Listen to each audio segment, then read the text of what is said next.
Café Anyway. Hello. Mike's Daily Podcast. It's FF episode 2687, 2687, and Mike Matthews. Welcome to Café Anyway and Mike's Daily Podcast, somewhere in Podcastro Valley.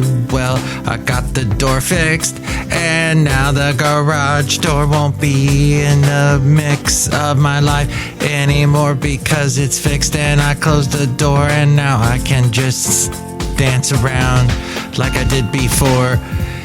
That was pretty much a summation of what's been going on today. Mike's Daily Podcast. It took two people to move that garage door. I moved it by myself, much to my back's Mike's chagrin.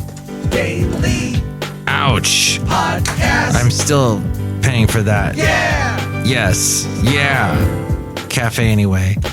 Hey, it's Columbus Day. Oops, I mean Native American Day, Indigenous Peoples Day, National Moldy Cheese Day. What?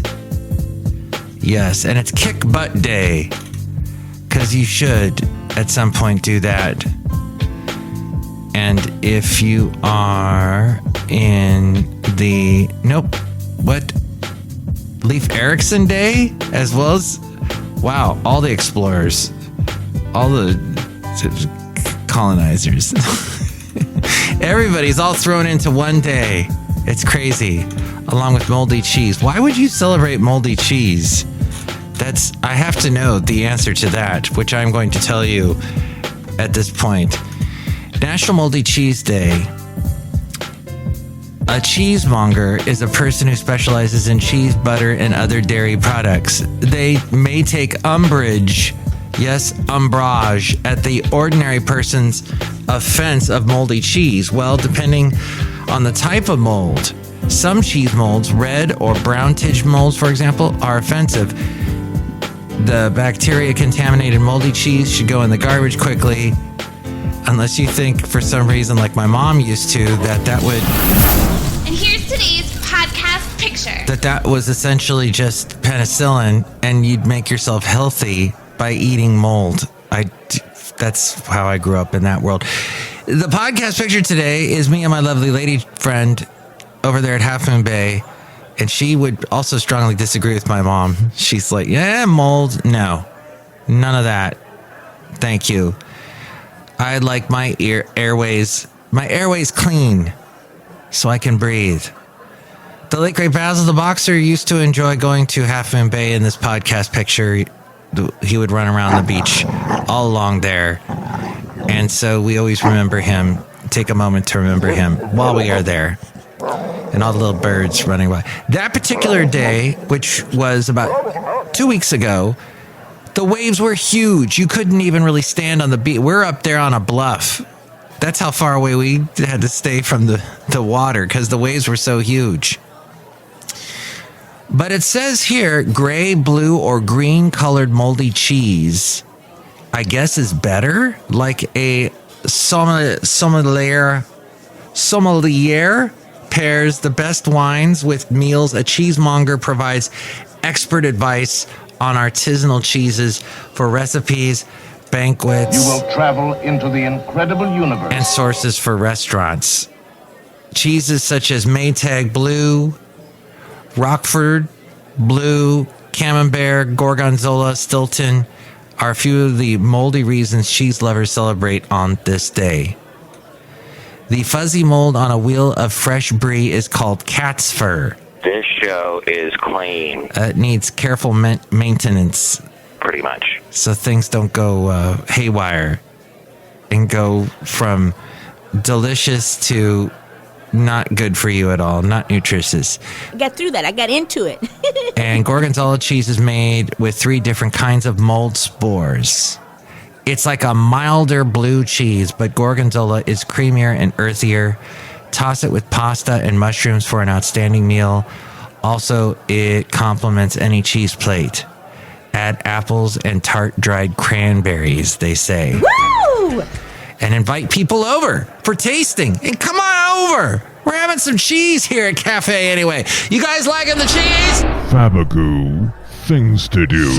They haven't tried it. They're staying away from it. They're actually standing on the opposite side of the room. So that's probably all you wanted to know about that, as I understand.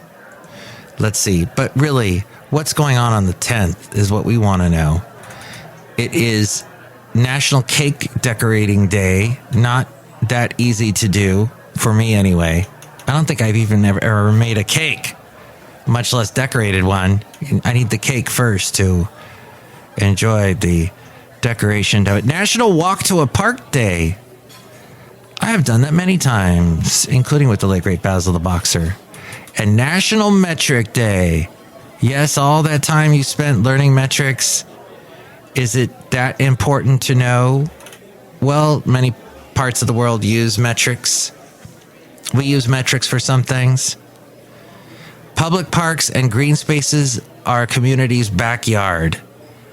They offer nearby residents a place to play, connect, and reap the benefits of the outdoors. That's why National Walk to a Park Day, that's happening on the 10th of October, encourages us to walk to our local parks, feel the wind on our faces, take in the fall weather, and visit with neighbors.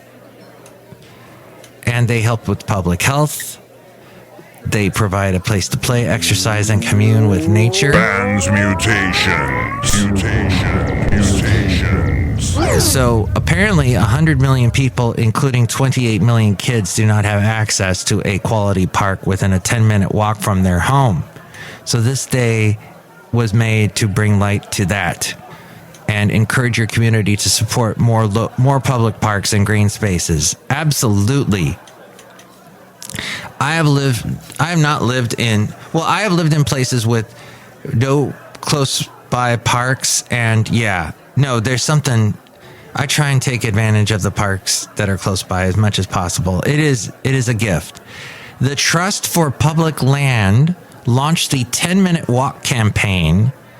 That takes how long to get to a park, if it does, as we go outside a Café Anyway, walking outside. Hey, there's a park right there outside a Café Anyway, somewhere in Podcastro Valley, the last place on earth. Anyway. On this date in 2017, the 10-minute walk campaign was launched, a movement that calls on mayors to ensure that everyone in the U.S. in cities has access to a quality park within a 10-minute walk from their home. By 2021, the campaign generated nearly 300 pledges from mayors across the country to increase park access for its residents. That same year, the Trust for Public Land founded National Walk to a Park Day to further the campaign and focus on the importance of green spaces in our lives. So, the Registrar of National Day Calendar proclaimed it to be that annually. That according to the National Day Calendar. Mike is on it, man. Man go where no man has gone before. We love it, Mike. NationalDayCalendar.com. Very helpful. The only problem with this website is sometimes I don't know who's writing these. There's some bizarre verbiage happening. Oh yeah, but what is National Kick Butt Day? It is the second Monday in October. The day aims to motivate marketers, advertisers, and those in the business world to work smarter and harder toward their goals.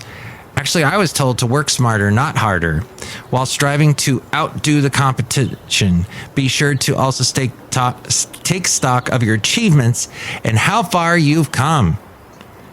How you made the strides you expected at this point in your career. If not, check your goals. Do you have the right ones in place? MTV News. You hear it first. Outside a Café Anyway, somewhere in Podcastro Valley, the last place on earth. Look who's here. Hello, Mike Matthews. It's Chely Shoehart, the gift shop supervisor. I have a moldy cheese snow globe for you, Mike Matthews. Oh, thank you. Wow. That is the most disgusting thing I've ever seen. Is it okay for me to even hold this? No, Mike Matthews, you should throw it away. Throw it as far away from you as possible. That's how far you should throw it away, Mike Matthews. Uh-huh. And happy Indigenous Peoples Day. Thank you. Look who else is here. Hello, Mike. This is Floyd the Floorman. And this is John Deere, the engineer, Mike Matthews. Mold is wonderful. Mm-hmm. This is Mike's Podcast Picnic. Stay away from the mold. It's got spores and stuff and gets in your lungs and then you cough and it's terrible. Can cause death and that kind of thing. Well, I mean, on the cheese, it's good, isn't it? Penicillin. What has happened to you, John Deere? Usually you're super smart. And now today you're acting like the dummy. What is happening? I don't know. Wow, he just fell over. You know what? It might be he ate some bad cheese that was moldy. You know, there's a great comedian named Isaac Allen that I saw over the weekend. Isaac Allen is Chinese, has a Chinese mom and a German dad. And he makes jokes about that. And he's very funny, you know, very clean. And he was talking about how when we speak English, you can tell a lot by a language about how certain words are used. So we say, have fun, because fun is everywhere. It's all over the place. Just enjoy it. Have it. Where in Germany, they say, make fun. I forget what the word is for fun, but it's mach something. As you know, there's a real scary holiday coming up. Election Day. So to get you warmed up for it, we're going to do a Halloween show. Space. The Royal Trump Tweet Decree.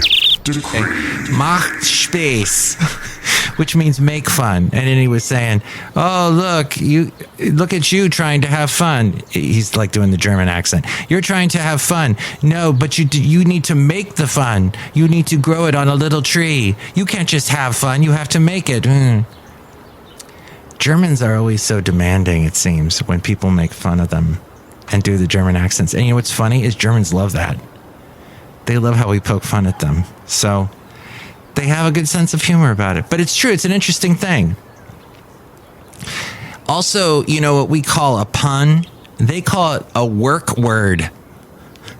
This is something the comedian did not say, but I was thinking in my head, you know, they call it a work word because it's doing two things at once. So it's working. You have to work, word. Work. You can't just have fun. You have to make the fun. Germans. Okay, any other interesting thing going on? Anything that I could pass along to you? Oh, did you hear that there was a My Big Fat Greek Wedding movie that came out? A sequel. It's actually the third in the series, and they had a TV show for a while. Let's see. Jared Russo wrote, we're not sure how they managed to make 3 of these, but filming in Greece sounds pleasant enough. Every single review I've read about the third movie in the My Big Fat Greek Wedding series mentions the first film making hundreds of millions of dollars at the box office on a $5 million budget. That's true. I was getting married at the time, and my then wife loved the movie. We went to see it several times. We owned it on DVD and watched it many times when we couldn't find anything to watch on TV. So I know it backwards and forwards. Did I see all the other ones? Nope. So the wild success of one of the best returns on investment in Hollywood history is seemingly more exciting than the actual movie critics were sent to review, which really goes to show how seemingly unnecessary the entire endeavor is. Kathy's Corner. Kathy's Corner. Nia Vardalos, who's in the movie and wrote the movie and directed the third one. One day I was there in that part of Hollywood that's really close to that ginormous castle that the Scientologists own. It's like a hotel / castle. It's somewhere there near Hollywood. And I was there with my then wife's cousin, and we're walking past some outdoor cafes, and there was Nia Vardalos just sitting there with somebody at a small table, and she had a hat on, and our eyes met, and she quickly looked away like, oh, shoot, he figured out who I am. And then I told my then wife's cousin, hey, yeah, Nia Vardalos is back there. And he's like, really? And he turned around and walked back, and yep, Mike's right. So it wasn't something I imagined. And let's see, it starred John Corbett, the movie, the original movie, and then this third movie. Joey Fatone was in it. And NSYNC, you may have heard, has just coming out with a new album, has a new song out. Because I guess finally Justin Timberlake had the time. So let's see. The best part of this movie is Joey Fatone, it says.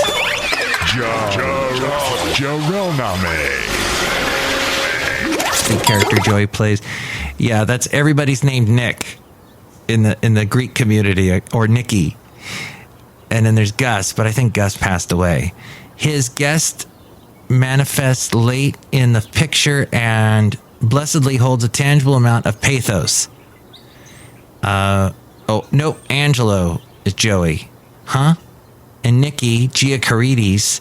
Gia, by the way, I used to be married to Anthony LaPaglia. I don't know if they're still married or not, because I think she's Australian, and so is he. Magnification. When you are a man, sometimes you wear stretchy pants. Cassette copy. Welsh on the world.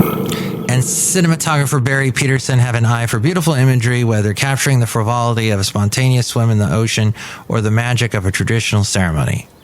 Even the repetitive cutaways to barnyard animals are done with a modicum of comedic and artistic panache. That was, from Variety. Addenda with Keva. And then Screen Rant said, "My Big Fat Greek Wedding 3 isn't a return to form, but it does feel like getting a big hug from a fiercely loving family. The sequel is actually filmed in Greece, and each location is visually breathtaking." But this isn't the sequel. This is the third one.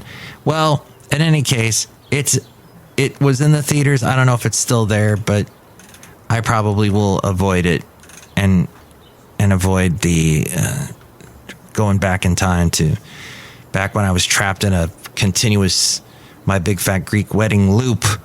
Gosh, I even had the soundtrack. Someday I may grow to appreciate it. I was just awesomely pleased to see John Corbett in it because I loved him in Northern Exposure. So to see, he had not done anything in a while except for Sex and the City, and suddenly he appears in this big movie that had a bunch of fans, and he played a cool character. So it was nice to see him have a little bit of success later on in his career. So Zuckerberg is still trying to figure out the metaverse and trying to make that happen. You know, he runs Facebook and Instagram and WhatsApp. Meta announced that it'll start shipping the new virtual reality headsets that they have, the Quest 3, today. Oh, no, wait, tomorrow, October 10th. 3 years after the Quest 2, the company hopes the $499, let's just call it $500 device is cool enough to lure you into the meta realm and make you forget about Apple's forthcoming $3,500 competitor. Last year, Meta had just 200,000 active users in Horizon Worlds. That's its app for socializing in virtual reality. At an event, Zuckerberg also hyped the new ChatGPT-like AI features that Meta is bringing to its social media and messaging platforms.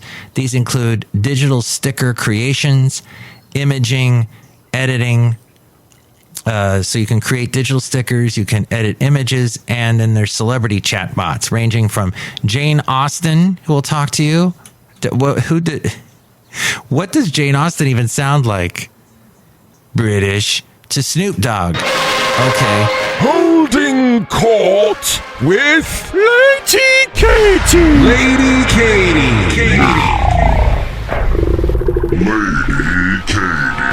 Oh, yeah, we already heard Katy Perry, worth $340 million. Wow. From selling her catalog. She has built upon her success over the past 15 years. Her debut single went to number 1 back in 2008, I Kissed a Girl. She's had 8 other number 1 hits, including California Girls Firework. And she was the 9th highest earning musician of the decade. That would not have, is this our decade or the 2020 or 2010s, possibly, with an estimated income of $530 million. In 2015, she netted more than Taylor Swift, Rihanna, and Miley Cyrus combined. What? Wow. More than Taylor Swift. But this was 7 years ago. So times have changed. So more than Taylor, Rihanna, and Miley combined. 7th season on American Idol as a judge. Let's see. She earned $25 million for that. And she also has a shoe brand called Katy Perry Collections and a non-alcoholic beverage called Desoy. Is it Desoy or Desoy? So Taylor Swift. People get stuck on stupid. You know what I mean? There's that story about whoever she dates gets richer. And somebody said, why doesn't she date a climate change scientist so that person could get more exposure? Because whoever she dates gets more exposure. There you go. Well, hopefully all that was interesting. If you would like to call me about anything we talked about today, I have a phone number. It's in the East Bay. Call Mike at the Café Anyway hotline. Area code 510-228-4640. Yes, because we are in Podcastro Valley. That is the phone number to call me if you would like to. And with more ways to reach me, it's A-Frame. Mike's Daily Podcast is written and produced and performed by Mike Matthews. His podcast is super easy to find. Download or listen to his show and read his blog at MikesDailyPodcast.com. Email Mike now at MikesDailyPodcast@gmail.com. See you tomorrow. Bye.